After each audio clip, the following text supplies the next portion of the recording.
ವೀಕ್ಷಕರೇ ನಮಸ್ಕಾರ. ನಮ್ಮ ಹಳ್ಳಿ ಸುದ್ದಿ ಯೂಟ್ಯೂಬ್ ಚಾನಲ್ಗೆ ಸ್ವಾಗತ. ಪಿಎಂ ಕಿಸಾನ್ ಸನ್ಮಾನ್ ನಿಧಿ ಯೋಜನೆಯ 21ನೇ ಕಂತಿನ ಬಗ್ಗೆ ಮತ್ತೊಂದು ಬಿಗ್ ಅಪ್ಡೇಟ್ ಅಂದು ಬಂದಿದೆ. ಹೌದು, ಪಿಎಂ ಕಿಸಾನ್ ಸನ್ಮಾನ್ ನಿಧಿ ಯೋಜನೆಯ 21ನೇ ಕಂತಿನ ಹಣ ಹೆಚ್ಚಳವಾಗುತ್ತಾ? 21ನೇ ಕಂತಿನ ಹಣ ಇನ್ನೂ ಯಾಕೆ ಜಮಾ ಆಗುತ್ತಿಲ್ಲ? ಯಾವ ಕಾರಣಕ್ಕಾಗಿ ಜಮಾ ಆಗುತ್ತಿಲ್ಲ? ಯಾವೆಲ್ಲ ರೈತರಿಗೆ ಜಮಾ ಆಗಲಿದೆ? ಎಲ್ಲವನ್ನೂ ಕೂಡ ಈ ವಿಡಿಯೋದಲ್ಲಿ ತಿಳಿಸಿಕೊಡ್ತಾ ಹೋಗ್ತೇವೆ. ದಯವಿಟ್ಟು ವಿಡಿಯೋನ ಮಧ್ಯದಲ್ಲಿ ಸ್ಕಿಪ್ ಮಾಡದೆ ಸಂಪೂರ್ಣವಾಗಿ ನೋಡಿ. ಹಾಗೆ 21ನೇ ಕಂತಿನ ಬಿಡುಗಡೆ ದಿನಾಂಕ ಯಾವಾಗ ಎಲ್ಲವನ್ನು ಕೂಡ ಇಲ್ಲಿ ತಿಳಿಸ್ಕೊಡ್ತಾ ಹೋಗ್ತೀವಿ. ಮಧ್ಯದಲ್ಲಿ ಸ್ಕಿಪ್ ಮಾಡದೆ ವಿಡಿಯೋನ ಸಂಪೂರ್ಣವಾಗಿ ನೋಡಿ. ಹಾಗೆ ನಿಮ್ಮ ಖಾತೆಗೆ ಇಲ್ಲಿವರೆಗೆ ಎಷ್ಟು ಕಂತುಗಳು ಜಮಾ ಆಗಿದೆ ಎಂಬುದನ್ನ ನಮ್ಮ ಕಮೆಂಟ್ ಬಾಕ್ಸ್ ಅಲ್ಲಿ ತಿಳಿಸಿ. ಹಾಗೆ ನೀವು ನಮ್ಮ ಚಾನೆಲ್ ಅನ್ನ ಸಬ್ಸ್ಕ್ರೈಬ್ ಆಗಿಲ್ಲ ಅಂತಂದ್ರೆ ಈ ಕೂಡಲೇ ಸಬ್ಸ್ಕ್ರೈಬ್ ಆಗಿ ಹಾಗೆ ಬೆಲ್ ಐಕಾನ್ ಕ್ಲಿಕ್ ಮಾಡಿ ಆಲ್ ಅಂತ ಸೆಲೆಕ್ಟ್ ಮಾಡಿ.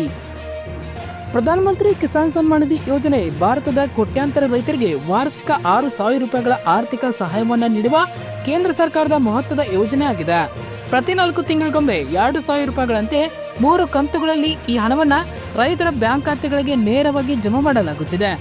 ಇದುವರೆಗೆ ಕೇಂದ್ರ ಸರ್ಕಾರ 20 ಕಂತುಗಳನ್ನು ಯಶಸ್ವಿಯಾಗಿ ಬಿಡುಗಡೆ ಮಾಡಿದ್ದು ಒಟ್ಟು 2.5 ಲಕ್ಷ ಕೋಟಿಗೂ ಹೆಚ್ಚು ಹಣವನ್ನ ರೈತರಿಗೆ ವಿತರಿಸಿದೆ. ಆದರೆ 2025ರಲ್ಲಿ ಬಿಡುಗಡೆ ಆಗಬೇಕಾದ 21ನೇ ಕಂತಿನ ಹಣ ಬಿಡುಗಡೆ ವಿಳಂಬವಾಗುತ್ತಿದ್ದು ರೈತರು ಆತಂಕದಲ್ಲಿದ್ದಾರೆ. ಅಕ್ಟೋಬರ್ 31ರ ಒಳಗಾಗಿ ಬಿಡುಗಡೆ ಆಗುತ್ತದೆ ಎಂಬ ನಿರೀಕ್ಷೆ ಇತ್ತು. ಆದರೆ ಇದುವರೆಗೆ ಯಾವುದೇ ಅಧಿಕೃತ ಘೋಷಣೆ ಬಂದಿಲ್ಲ. ಈ ವಿಳಂಬಕ್ಕೆ ಮುಖ್ಯ ಕಾರಣಗಳೇನು, ಯಾರು ಅನರ್ಹರು, ಈ ವಿಡಿಯೋದಲ್ಲಿ ಸಂಪೂರ್ಣವಾದ ಮಾಹಿತಿಯನ್ನ ತಿಳಿಸಿಕೊಡ್ತಾ ಹೋಗ್ತೀವಿ. ಪಿಎಂ ಕಿಸಾನ್ ಯೋಜನೆಯನ್ನ 2019ರಲ್ಲಿ ಪ್ರಾರಂಭಿಸಲಾಯಿತು. ಮೊದಲ ಕಂತು ಫೆಬ್ರವರಿ 2019ರಲ್ಲಿ ಬಿಡುಗಡೆ ಆಗಿತ್ತು. 19ನೇ ಕಂತು ಫೆಬ್ರವರಿ 2025ರಲ್ಲಿ ಮತ್ತು 20ನೇ ಕಂತು ಆಗಸ್ಟ್ 2025ರಲ್ಲಿ ಬಿಡುಗಡೆ ಆಗಿತ್ತು. ಸಾಮಾನ್ಯವಾಗಿ ಏಪ್ರಿಲ್ ಹಾಗೂ ಜುಲೈ, ಆಗಸ್ಟ್ ಹಾಗೂ ನವೆಂಬರ್ ಮತ್ತು ಡಿಸೆಂಬರ್ ಹಾಗೂ ಮಾರ್ಚ್ ಅವಧಿಗಳಲ್ಲಿ ಕಂತುಗಳನ್ನು ಬಿಡುಗಡೆ ಮಾಡಲಾಗುತ್ತದೆ. ಆದರೆ 21ನೇ ಕಂತು ನವೆಂಬರ್ ಮೊದಲ ವಾರ ಅಥವಾ ಅಂತ್ಯದವರೆಗೂ ವಿಳಂಬವಾಗಬಹುದು ಎಂದು ವರದಿಗಳು ಸೂಚಿಸುತ್ತವೆ. ಈ ವಿಳಂಬಕ್ಕೆ ಕೇಂದ್ರ ಸರ್ಕಾರದ ಕಟ್ಟುನಿಟ್ಟಾದ ಪರಿಶೀಲನಾ ಪ್ರಕ್ರಿಯೆ ಮುಖ್ಯ ಕಾರಣವಾಗಿದೆ. ರಾಜ್ಯ ಸರ್ಕಾರಗಳು ಅನರ್ಹ ಫಲಾನುಭವಿಗಳ ಪಟ್ಟಿಯನ್ನು ಪರಿಷ್ಕರಿಸುತ್ತವೆ ಮತ್ತು ಪ್ರತಿಯೊಬ್ಬ ರೈತರ ಮಾಹಿತಿಯನ್ನ ಮತ್ತೆ ಪರಿಶೀಲಿಸುತ್ತಿರುವುದು ವಿಳಂಬಕ್ಕೆ ಕಾರಣ ಇರಬಹುದು. ಇದಕ್ಕೆ ಮುಖ್ಯ ಕಾರಣ ಅನರ್ಹ ಫಲಾನುಭವಿಗಳ ತೊಂದರೆ ಮತ್ತು ಸರ್ಕಾರದ ಕ್ರಮ.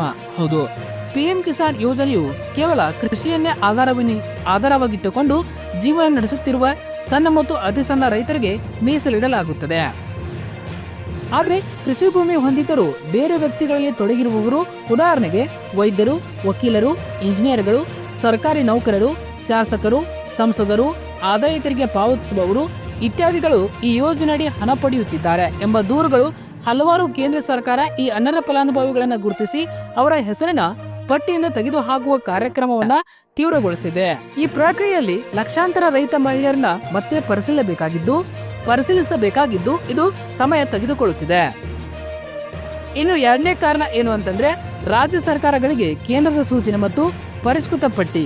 ಹೌದು, ಕೇಂದ್ರ ಕೃಷಿ ಸಚಿವಾಲಯವು ಎಲ್ಲಾ ರಾಜ್ಯ ಸರ್ಕಾರಗಳಿಗೆ ಅರ್ಹ ಫಲಾನುಭವಿಗಳ ಪರಿಷ್ಕೃತ ಪಟ್ಟಿಯನ್ನು ಸಿದ್ಧಪಡಿಸಿ ಸಲ್ಲಿಸುವಂತೆ ಸೂಚನೆ ನೀಡಿದೆ. ಈ ಪಟ್ಟಿಯಲ್ಲಿ ರೈತರ ಆಧಾರ್ ಸಂಖ್ಯೆ, ಬ್ಯಾಂಕ್ ಖಾತೆ ವಿವರ, ಭೂಮಿ ದಾಖಲಾತಿಗಳು, ಇಕೆವೈಸಿ ಪೂರ್ಣಗೊಂಡಿರುವುದು ಮತ್ತು ಆದಾಯ ಮಿತಿಯನ್ನು ಪರಿಶೀಲಿಸಬೇಕಾಗುತ್ತದೆ. ರಾಜ್ಯಗಳು ಈ ಕೆಲಸವನ್ನ ಪೂರ್ಣಗೊಳಿಸುವವರೆಗೂ ಕೇಂದ್ರ ಸರ್ಕಾರ ಹಣ ಬಿಡುಗಡೆ ಮಾಡುವುದಿಲ್ಲ. ಈ ಪರಿಶೀಲನೆಯು ಈ ಯೋಜನೆಯ ಸ್ವಚ್ಛತೆಯನ್ನ ಖಾತ್ರಿಪಡಿಸುತ್ತದೆ, ಆದರೆ ಸಮಯವನ್ನ ತೆಗೆದುಕೊಳ್ಳುತ್ತಿದೆ. ಅನರ್ಹ ಫಲಾನುಭವಿಗಳ ಪಟ್ಟಿ. ಯಾರು ಈ ಯೋಜನೆಗೆ ಅರ್ಹರಲ್ಲ ಇಲ್ಲಿ ತಿಳಿದುಕೊಳ್ಳಿ. ಪಿಎಂ ಕಿಸಾನ್ ಯೋಜನೆ ನಿಯಮಗಳ ಪ್ರಕಾರ ಕೆಲವು ವರ್ಷಗಳು ಈ ಸಹಾಯಧನಕ್ಕೆ ಅನರ್ಹರು ಇದರಲ್ಲಿ ಸೇರಿದ್ದಾರೆ. ಸರ್ಕಾರಿ ನೌಕರರು ಅಂದ್ರೆ ಕೇಂದ್ರ, ರಾಜ್ಯ ಸಾರ್ವಜನಿಕ ವಲಯದ ಉದ್ಯೋಗಿಗಳು ಈ ಯೋಜನೆಗೆ ಅರ್ಹರಾಗಿರುವುದಿಲ್ಲ. ಪಿಂಚಣಿ ಪಡೆಯುತ್ತಿರುವ ಮಾಜಿ ಸರ್ಕಾರಿ ನೌಕರರು ಅಂದ್ರೆ ಮಾಸಿಕ 10,000ಕ್ಕಿಂತ ಹೆಚ್ಚು ಪಿಂಚಣಿ ಪಡೆಯಬಾರದು. ವೃತ್ತಿಪರರು ಅಂದ್ರೆ ವೈದ್ಯರು, ವಕೀಲರು, ಚಾರ್ಟರ್ಡ್ ಅಕೌಂಟೆಂಟ್ಗಳು, ಇಂಜಿನಿಯರ್ಗಳು ಇವರು ಕೂಡ ಈ ಯೋಜನೆಗೆ ಅರ್ಹರಾಗಿರುವುದಿಲ್ಲ. ರಾಜಕೀಯದಲ್ಲಿ ಶಾಸಕರು, ಸಂಸದರು, ಮೇಯರ್ಗಳು, ಜಿಲ್ಲಾ ಪಂಚಾಯತ್ ಅಧ್ಯಕ್ಷರು, ಆದಾಯ ತೆರಿಗೆ ಪಾವತಿಸುವವರು, ಇನ್ನು 10,000ಕ್ಕಿಂತ ಹೆಚ್ಚು ಮಾಸಿಕ ಆದಾಯ ಹೊಂದಿರುವವರು, ಸ್ವಂತವಾಗಿ 2 ಹೆಕ್ಟೇರ್ಗಿಂತ ಹೆಚ್ಚು ಭೂಮಿ ಹೊಂದಿರುವವರು ಈ ಯೋಜನೆಗೆ ಅನರ್ಹರಾಗಿರುತ್ತಾರೆ. ಒಂದು ವೇಳೆ ಈ ವರ್ಗದವರು ಈ ಯೋಜನೆಗೆ ಹಣ ಪಡೆದಿದ್ದಲ್ಲಿ ಅದನ್ನು ಮರಳಿ ಪಾವತಿಸಬೇಕಾಗುತ್ತದೆ. ಇನ್ನು ರೈತರು ಏನು ಮಾಡಬೇಕು? ರೈತರು ತಮ್ಮ 21ನೇ ಕಂತಿಗೆ ಅರ್ಹರೇ ಎಂದು ಖಾತ್ರಿಪಡಿಸಿಕೊಳ್ಳಲು ಕೆಲವು ಹಂತಗಳನ್ನು ಪೂರ್ಣಗೊಳಿಸಬೇಕು. ಮೊದಲನೇದಾಗಿ ಈ KYC ಪೂರ್ಣಗೊಳಿಸಬೇಕು. ಹೌದು, ಆಧಾರ್ ಆಧಾರಿತ OTP ಮತ್ತು ಬಯೋಮೆಟ್ರಿಕ್ ಮೂಲಕ ಈ KYC ಅನ್ನ ಮಾಡಿ ನೀವು ಈ KYC ಅನ್ನ ಪೂರ್ಣಗೊಳಿಸಬೇಕು. ನಂತರ ಭೂಮಿ ದೃಢೀಕರಣ. ಹೌದು, ಭೂಮಿ ದಾಖಲಾತಿಗಳು ಅಂದ್ರೆ RTC, ಮ್ಯೂಟೇಷನ್ ಪೋರ್ಟಲ್ಗೆ ಅಪ್ಲೋಡ್ ಆಗಿರಬೇಕು. ಬ್ಯಾಂಕ್ ಖಾತೆ ಲಿಂಕ್. ಹೌದು, NPC ಮೂಲಕ ಆಧಾರ್ ಬ್ಯಾಂಕ್ ಖಾತೆ ಲಿಂಕ್ ಆಗಿರಬೇಕು. ನಂತರ ಸ್ಟೇಟಸ್ ಪರಿಶೀಲನೆ. ಹೌದು, ವೆಬ್ಸೈಟ್ ನಲ್ಲಿ ಹೋಗಿ ನಿಮ್ಮ ಬೆನಿಫಿಷರಿ ಸ್ಟೇಟಸ್ ಅನ್ನ ಚೆಕ್ ಮಾಡಿಕೊಳ್ಳಬೇಕು. ಅಲ್ಲಿ ನೀವು ಚೆಕ್ ಮಾಡಿಕೊಳ್ಳಬಹುದು. ಕೇಂದ್ರ ಸರ್ಕಾರ ಈ ಎಲ್ಲಾ ಪರಿಶೀಲನೆಗಳನ್ನ ಶಾಶ್ವತವಾಗಿ ಡಿಜಿಟಲ್ ಮಾಡುತ್ತಿದೆ. ಅಂದ್ರೆ ಆಧಾರ್, ಡಿಜಿಲಾಕರ್, ಭೂಮಿ ದಾಖಲೆಗಳ ಡಿಜಿಟಲ್ ದೃಢೀಕರಣ ಮೂಲಕ ಮುಂದಿನ ಕಂತುಗಳು ಸಮಯಕ್ಕೆ ಸಿಗುವಂತೆ ಈ ಯೋಜನೆ ರೂಪಿಸಲಾಗುತ್ತಿದೆ. ರಾಜ್ಯ ಸರ್ಕಾರಗಳು ಸ್ಥಳೀಯ ಮಟ್ಟದಲ್ಲಿ ಗ್ರಾಮ ಪಂಚಾಯತಿ, ತಹಸೀಲ್ದಾರ್ ಕಚೇರಿಗಳ ಮೂಲಕ ರೈತರಿಗೆ ಸಹಾಯ ಮಾಡುತ್ತಿವೆ. ವಿಳಂಬ ಆದರೂ ಈ ಯೋಜನೆ ಗುಣಮಟ್ಟಕ್ಕಾಗಿ ಅಗತ್ಯ ದಾಖಲಾತಿಗಳನ್ನ ಒದಗಿಸಬೇಕು. ಹೌದು, PM ಕಿಸಾನ್ 21ನೇ ಕಂತಿನ ವಿಳಂಬವು ರೈತರಿಗೆ ತಾತ್ಕಾಲಿಕ ತೊಂದರೆ ಆದರೂ ಇದು ಈ ಯೋಜನೆಯ ಸ್ವಚ್ಛತೆ ಮತ್ತು ನಿಜವಾದ ಅಗತ್ಯವಿರುವ ರೈತರಿಗೆ ಹಣ ತಲುಪುವುದನ್ನು ಖಾತ್ರಿಪಡಿಸುತ್ತಿದೆ. ರೈತರು ತಮ್ಮ ಮಾಹಿತಿಯನ್ನ PM ಕಿಸಾನ್ ಗೌರ್ಮೆಂಟ್ ವೆಬ್ಸೈಟ್ ನಲ್ಲಿ ಪರಿಶೀಲಿಸಿ ಈ KYC ಪೂರ್ಣಗೊಳಿಸಿ ಮತ್ತು ಅಧಿಕಾರಿಗಳ ಸಹಾಯ ಪಡೆದು ನೀವು ಶೀಘ್ರದಲ್ಲೇ ಹಣವನ್ನು ಪಡೆಯಬಹುದು. ಇನ್ನು ಈ ಯೋಜನೆಗೆ ಅರ್ಜಿ ಸಲ್ಲಿಸಲು ಯಾರಿಗೆಲ್ಲ ಅರ್ಹತೆಗಳು ಇವೆ? ಹೌದು, ಇಲ್ಲಿ ತಿಳಿದುಕೊಳ್ಳಿ. PM ಕಿಸಾನ್ ಯೋಜನೆ ಅಡಿಯಲ್ಲಿ ಲಾಭ ಪಡೆಯಲು ರೈತರು ಕೆಲವು ನಿರ್ದಿಷ್ಟ ಅರ್ಹತಾ ನಿಯಮಗಳನ್ನ ಪೂರೈಸಬೇಕು. ಅರ್ಜಿದಾರರು ಭಾರತದ ನಾಗರಿಕರಾಗಿರಬೇಕು, ಅವರ ಸ್ವಂತ ಸಾಗುವಳಿ ಜಮೀನಿನ ಮಾಲೀಕರಾಗಿರಬೇಕು ಮತ್ತು ಅದರ ಕಾನೂನುಬದ್ಧ ದಾಖಲೆಗಳು ಇರಬೇಕು. ರೈತರು ತಮ್ಮ ಆಧಾರ್ ಕಾರ್ಡ್ ಅನ್ನ ತಮ್ಮ ಬ್ಯಾಂಕ್ ಖಾತೆಗೆ ಲಿಂಕ್ ಮಾಡಿರಬೇಕು. ರೈತರು ಸ್ವಯಂ ಘೋಷಣಾ ಫಾರ್ಮ್ ಮೂಲಕ ಈ KYC ಅನ್ನ ಪೂರ್ಣಗೊಳಿಸಬೇಕು.